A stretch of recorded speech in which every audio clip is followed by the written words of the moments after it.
Admiral Thorn Hayes stood at the viewport of Earth Defense Station Alpha, staring at the cluster of alien vessels that had appeared in orbit 47 minutes ago. His weathered face remained impassive, but the corner of his mouth twitched upward in what his crew recognized as his "this is about to get interesting" smile. "Sir, the Vraxians are broadcasting their demands again," Lieutenant Commander Jackson said, nervously adjusting her uniform collar. "Let them talk," Hayes replied, not bothering to turn around. People who make demands before introductions usually aren't bringing birthday presents. The holoscreen flickered to life, displaying what appeared to be a 7-foot-tall purple lobster wearing ceremonial armor. The Vraxian representative's mandibles clicked rapidly as its translator converted the sounds into English. "Primitive humans. We, the glorious Vraxian Dominion, claim this solar system by right of superior evolution. Surrender your resources and prepare for beneficial subjugation." Hayes sipped his coffee, black as space and twice as cold. Record that. The recruitment videos practically make themselves these days. Across the planet, the United Earth Council had convened an emergency session. Representatives from all nations were shouting over each other in 17 different languages, despite translation software. "We should attempt peaceful negotiation," insisted the Brazilian ambassador. "They've positioned weapons platforms around our orbital satellites," countered the Japanese representative. "Perhaps they'd be open to a cultural exchange," suggested the Nigerian counselor optimistically. In the midst of the chaos, a message from Admiral Hayes appeared on everyone's screens simultaneously. It contained just 3 words activating Protocol Omega. Half the council groaned. The other half cheered. Meanwhile, aboard the defense station, Hayes walked with purposeful strides toward the war room. The junior officers scattered from his path like startled pigeons. Admiral called out Commander Reeves, struggling to keep pace. "The Council hasn't officially authorized Protocol Omega yet." Hayes nodded. "And they won't for another 3 hours of debate. By then I'll have already deployed our diplomatic package." "You mean the very same," Hayes confirmed, punching in his access code to a vault that hadn't been opened in 15 years. Inside was a single red button under a protective case, labeled with a smiley face. Commander Reeves swallowed hard. "Sir, the last time we used that approach. The Martian rebellion ended in 17 minutes, Hayes finished for him. "I know. I was there." "The Vraxians have sent another message," Jackson announced over the intercom. "They're demanding our answer within 1 Earth hour or they'll begin atmospheric correction procedures." Hayes laughed, a sound like gravel in a blender. "Tell them we're preparing a special welcome basket." And Jackson: "Yes, sir. Yes, sir. Make sure the station's recording equipment is functioning perfectly.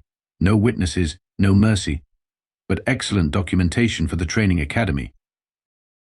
As the crew scrambled to their stations, Hayes cracked his knuckles and whispered to himself, "Let's show them why the universe leaves us alone." Commander Quill of the Vraxian Dominion stood on the command deck of his flagship, the inevitable Conquest, admiring his reflection in a polished bulkhead. His exoskeleton gleamed under the ship's lights, carefully waxed for the upcoming subjugation ceremony. Status report on the primitive bipeds, he chittered to his intelligence officer, Snap. Snap's eye stalks swiveled toward his superior. "Our research team has thoroughly analyzed their broadcast signals, Commander. The humans appear to be obsessed with singing competitions, reality courtship rituals, and something called infomercials that suggest their medical technology is limited to adhesive bandages and pills that grow hair." Excellent, Quill clicked his pincers with satisfaction. "What about their weapons capabilities?" "Based on television programming from their year 1985, they possess projectile weapons that never hit their targets, despite firing hundreds of rounds. Their soldiers also appear to deliver one-liners before engaging in combat." Quill's mandibles formed what passed for a Vraxian smile. "Prepare the intimidation display for our diplomatic meeting. Remember, the Grand Manual of Conquest states that primitive species always surrender when shown superior technology." 2 hours later, in the hastily arranged neutral meeting site aboard an automated orbital platform, Commander Quill led a delegation of his most imposing warriors into the conference room. They'd spent 30 minutes practicing their menacing entrance, complete with synchronized claw clicking. Across the table sat Admiral Hayes, alone and apparently unarmed, drinking something from a metal container. "Where is your delegation of trembling leaders?" demanded Quill, antennae twitching in confusion. Hayes looked up with mild interest. "I'm it. Welcome to Earth. Nice exoskeleton, very shiny. Does it come in colors besides purple?" Quill's translator must be malfunctioning. Where was the cowering? The appropriate level of awe. He signaled for the intimidation display to begin. One of his warriors activated a hologram showing the Vraxian fleet destroying a small moon. Another presented a case containing a vial of nanobots programmed to disassemble technology. A third dramatically unfurled a scroll listing the 15 civilizations the Vraxians had conquered. Hayes nodded politely at each demonstration, taking occasional sips from his container. "As you can see," Quill announced triumphantly, "resistance would be foolish. We demand immediate surrender and resource extraction rights." "That's an interesting perspective," Hayes replied, setting down his drink. "But I think there's been a miscommunication. This isn't a negotiation. It's an orientation." "Orientation," Quill repeated, mandibles clicking in confusion. "Yes, I'm here to inform you of two options." Hayes tapped something on his wrist device. Suddenly, every light on the Vraxian flagship went dark, replaced by a single message on all screens: "Access granted." Quill's communicator erupted with panicked reports from his fleet. Weapons systems offline, navigation compromised, life support functioning but playing something called "Never Gonna Give You Up" on all channels. "Option 1," Hayes continued calmly. "You leave immediately and spread the word that Earth is not to be bothered." "Option 2," he smiled, revealing teeth that suddenly seemed very predatory to Quill. "Well, nobody will hear about Option 2 because there won't be anyone left to talk about it." Quill's exoskeleton made an unfortunate cracking sound as his legs buckled slightly. "Your broadcasts. They were decoys." "No," Hayes replied, standing to leave. "Just very, very outdated. Unlike our defense systems, you have 1 hour to decide. Also, nice choreography with the claw clicking. Very intimidating." "Ladies, gentlemen, and non-binary individuals of Earth's Defense Forces," Admiral Hayes announced, striding into the war room like he owned the place, which, technically, he sort of did. "It's time for Operation Surprise Party." The assembled officers exchanged glances. Hayes's operation names were notorious for being either brilliantly appropriate or completely unhinged. There was no middle ground. "Lieutenant Alex Morgan, you're up," Hayes commanded, gesturing to a disheveled figure hunched over a tablet in the corner. Morgan jumped, nearly dropping the device. With perpetually tousled hair and dark circles under their eyes, suggesting a long-term relationship with caffeine, they stumbled to the front of the room, adjusting glasses that didn't need adjusting. "Right. Hello everyone," Morgan began, voice gaining confidence as they tapped the main display.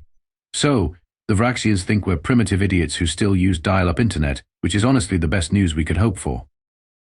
The screen displayed schematics of what looked like ordinary communications satellites.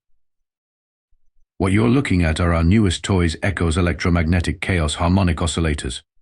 They're basically glorified space routers that do very, very bad things to Vraxian technology." Commander Reeves raised an eyebrow. "There. Hacking tools." Morgan snorted. "Calling them hacking tools is like calling a supernova a warm light. These babies don't just hack, they seduce Vraxian systems into a digital identity crisis."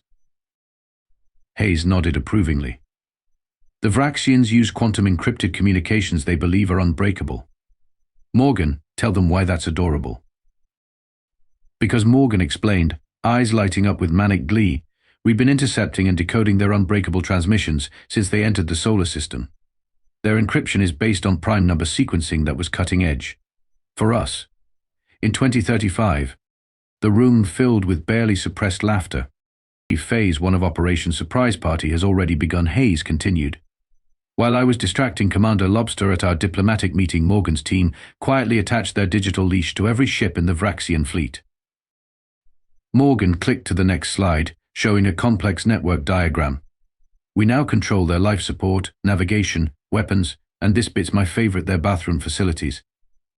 "Bathroom facilities?" someone asked. "Trust me," Morgan replied with a grin. "Nothing demoralizes an invading force like mysteriously flushing toilets at 3 a.m. ship time." Aboard the Vraxian flagship, Commander Quill was experiencing the first stages of a complete mental breakdown. "What do you mean?" "The engines are functioning perfectly, but we're moving in the wrong direction," he shrieked at his engineering chief. "The diagnostics show everything is operating within parameters," the engineer chittered nervously. "But we're somehow orbiting their moon instead of their planet. And the weapons systems. Sir, they're targeting our own ships." Quill's mandibles clicked rapidly in distress. "Communications, all working perfectly, except every third word is being replaced with something called emoji." In another part of the ship, the head of Vraxian intelligence was frantically trying to understand what was happening. "The humans should be primitive," he insisted, pounding his claw against a console. Their most advanced broadcast signals showed humans still using devices called fax machines and fighting over something called Tickle Me Elmo. Back in Earth's war room, Hayes checked his watch. Right on schedule. The Vraxians should now be experiencing what Morgan calls techno-existential dread. Morgan nodded enthusiastically. "It's when you can't trust your own technology but have no choice but to use it anyway." Hayes smiled his predator's smile. "Phase 2 begins in 30 minutes. Remember everyone, this operation follows Earth's standard combat doctrine." The room responded in perfect unison, no witnesses, no mercy. And Hayes added with a wink, "Excellent refreshments at the after-party." Commander Quill stood frozen on his bridge, eye stalks twitching uncontrollably as another Vraxian vessel vanished from their tactical display. That made 7 ships in the last 40 minutes. "Explain," he demanded of his tactical officer, who was frantically jabbing at controls. "Unknown, Commander. One moment the glorious Conqueror was there, the next it was gone. No explosion, no distress signal, no debris, just absence." "That's impossible. Ships don't just disappear." The tactical officer's exoskeleton paled slightly. "The humans call it the Witness Protection Program." Quill's antennae drooped. "The what?" "It was in a message that appeared on my console just before the glorious Conqueror vanished. It said, 'Welcome to the Witness Protection Program. No witnesses, no mercy.'" Quill slammed his pincer against his command chair. "Send reconnaissance drones to the last known coordinates of each missing ship." 20 minutes later, not a single drone had reported back. "Send a scout ship," Quill ordered, desperation seeping into his voice. The scout ship's final transmission consisted of the pilot saying, "Wait, what's that weird shimmer?" before communications abruptly ended. Aboard Earth Defense Station Alpha, Admiral Hayes watched the Vraxian fleet's growing panic with the calm demeanor of someone observing a particularly interesting science experiment. "Morgan, give me a status update on our witness protection activities," he said, sipping a fresh cup of coffee. Lieutenant Morgan glanced up from 3 screens displaying incomprehensible data streams. 11 Vraxian vessels successfully protected, sir. 0 casualties on either side. Excellent. And they still have no idea what we're doing. Morgan chuckled. Their communications suggest they think we're using some kind of advanced cloaking technology or disintegration beams. They haven't even come close to guessing. Hayes nodded approvingly. The best magic tricks are the simplest ones. What the Vraxians failed to understand was that Earth wasn't destroying their ships at all. Each disappeared. Vessel had been carefully isolated from the fleet through selective communication jamming, then targeted with specially calibrated gravitational manipulators, technology Earth had perfected during the Kuiper Belt mining rush of 2079. The manipulators created a controlled wormhole that simply relocated each ship to a holding pattern near Neptune, where they floated, completely operational but thoroughly confused, under the watchful eye of Earth's automated sentries. Meanwhile, Commander Quill had resorted to recording what might be his final log entry. Day 2 of engagement with Earth. The humans are using technology that defies understanding. Half our fleet has vanished without explanation. The remaining ships report strange occurrences, doors opening and closing on their own. Entertainment systems playing something called Never Gonna Give You Up on infinite loops, and food dispensers producing only something labeled kale smoothies. He paused, mandibles quivering. Most disturbing of all, we intercepted transmissions suggesting the humans consider this amusing. They're treating a planetary invasion as some sort of game. What kind of species reacts to existential threats with humor? The communications officer interrupted his despair. "Commander, we're receiving a transmission from the humans." On the main screen appeared Admiral Hayes, looking remarkably relaxed for someone in the middle of an interplanetary conflict. "Commander Quill, hope you're enjoying your stay in Earth's orbit. I noticed your fleet seems to be shrinking. Budget cuts are the worst, aren't they?" "What are you doing to my ships?" Quill demanded, abandoning all pretense of diplomatic protocol. Hayes smiled benignly. "Just giving them a tour of our solar system. Neptune is lovely this time of year. Your crew members are perfectly safe, though I hear they're getting tired of the kale smoothies." This is impossible," Quill stammered. "No species has mastered targeted wormhole technology." "Well," Hayes replied, checking his watch, "about that. You might want to look out your viewport right about now." Quill turned just in time to see his flagship's escape pods ejecting themselves, empty, into space. Hayes's voice continued cheerfully, "No witnesses, no mercy, Commander. But excellent hospitality. Phase 3 begins in 5 minutes. Commander Quill had gone through all 5 stages of grief in the span of 20 minutes. He denied the evidence of human superiority, raged at his intelligence officers, tried bargaining with his ship's malfunctioning computer, sunk into the depths of despair, and finally accepted that the Vraxian Dominion had made a catastrophic miscalculation. "Status report," he said quietly, his usual bombastic tone replaced by something approaching humility. His second-in-command, Claw, responded with uncharacteristic gentleness. "We've lost contact with 80% of our fleet. The remaining ships report critical systems failing in sequence. Our weapons are offline, shields are at 12%, and the galley is producing nothing but something called plain yogurt." Quill nodded slowly. "And the humans?" "They appear to be celebrating, sir. We've intercepted transmissions suggesting they're holding a pool party on their orbital defense station." "A what?" "A ritualistic gathering involving artificial bodies of water and fermented beverages. The Admiral Hayes has apparently won a bet about how long our resistance would last." Quill's antennae drooped in defeat. "Open a channel. We must negotiate surrender terms before." A blinding light filled the bridge, causing everyone to shield their eye stalks. When it faded, Admiral Hayes stood before them, or rather, a perfect hologram of him, casually eating an apple. "Hello again," Hayes said between bites. "I thought we might skip the formal transmission channels, given your communication systems are about to experience what Lieutenant Morgan calls catastrophic existential recalibration."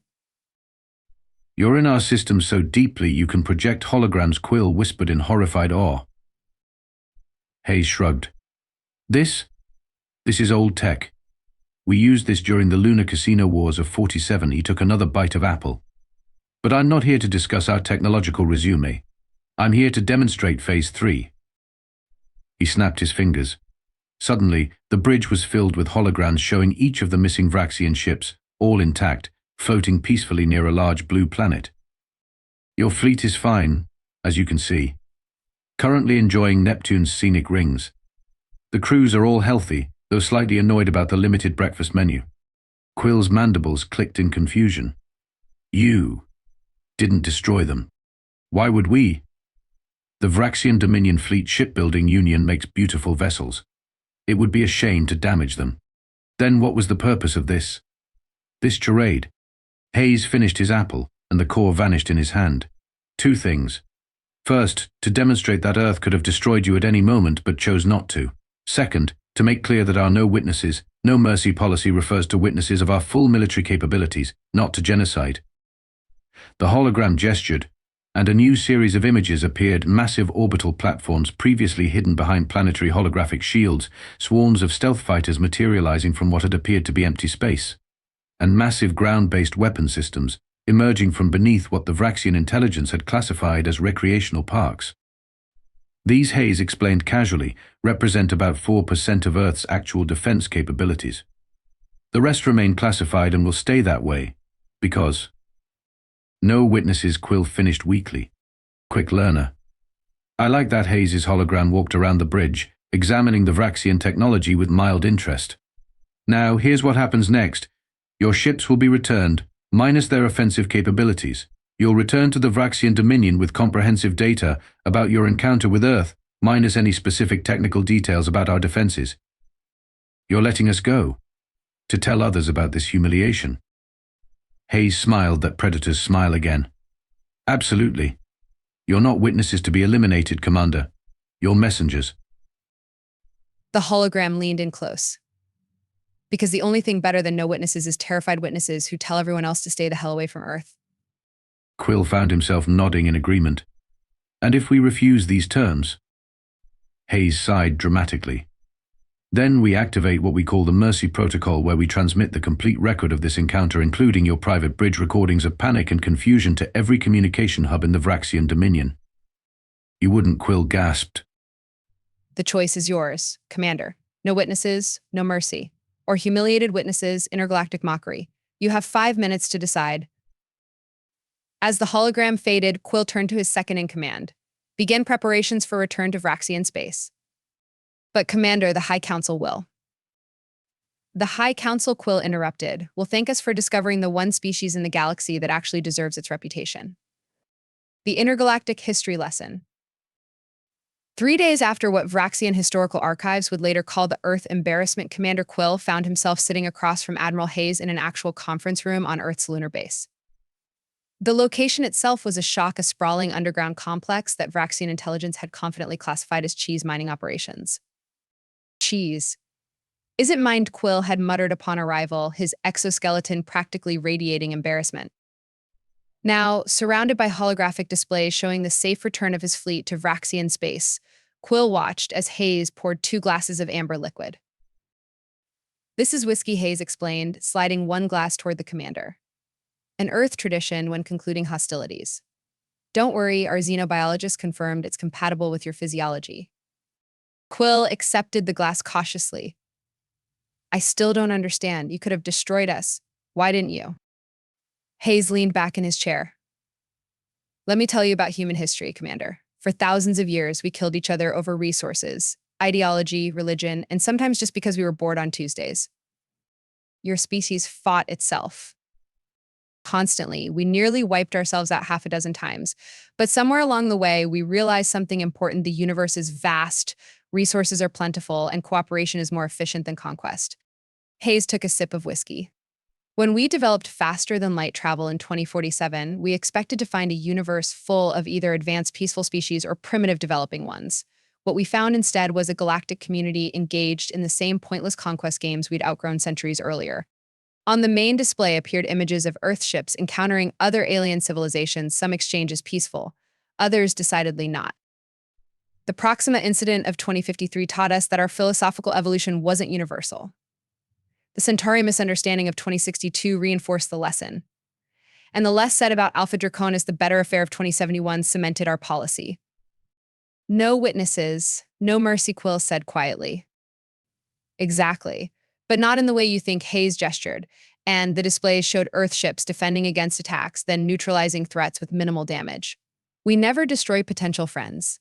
We simply ensure that our full capabilities remain unknown while demonstrating just enough power to discourage future aggression. Quill clicked his mandibles thoughtfully, a psychological deterrent rather than a genocidal one. Precisely, we found that leaving no survivors creates martyrs and vengeance quests, but leaving thoroughly humbled survivors who tell tales of overwhelming but merciful power. That creates respect. And what happens now? Quill asked, finally trying the whiskey and finding it surprisingly pleasant. Hayes smiled. Now you go home and tell the Vraxian Dominion exactly what happened. Tell them Earth can't be conquered, but can be befriended. Tell them we turned your ships off like toys and could have kept them as paperweights, but chose to return them instead. And if the High Council demands revenge, then remind them that we now have detailed scans of all Vraxian technology, comprehensive maps of your territory from your own navigation systems, and that we managed all this without leaving our solar system. Hayes' expression turned serious. The next Vraxian fleet that arrives will either be diplomatic or will not return at all. Quill nodded slowly, a newfound respect in his posture. I underestimated humans in every possible way. Everyone does, Hayes said with a grin. It's our greatest strategic advantage. As Quill prepared to return to his ship, Hayes handed him a small data crystal, a gift for your journey home. Nothing classified, just some cultural materials to help you understand us better. Later, aboard his flagship, Quill inserted the crystal into his personal console. To his surprise, it contained thousands of human entertainment programs, historical documentaries, scientific papers, and art from across Earth's history. The first file, prominently displayed, was titled The Art of War by Sun Tzu, with a handwritten note from Hayes we figured out Chapter 1 about 500 years ago. The rest took longer. Looking forward to peaceful relations with the Vraxian Dominion. No witnesses needed when making friends. Quill settled into his command chair and began to read, occasionally chuckling at the ancient wisdom that had somehow predicted his defeat thousands of years before his species had even achieved spaceflight. Supreme excellence, he read aloud, consists in breaking the enemy's resistance without fighting. For the first time since entering Earth's orbit, Commander Quill felt he was finally beginning to understand humans.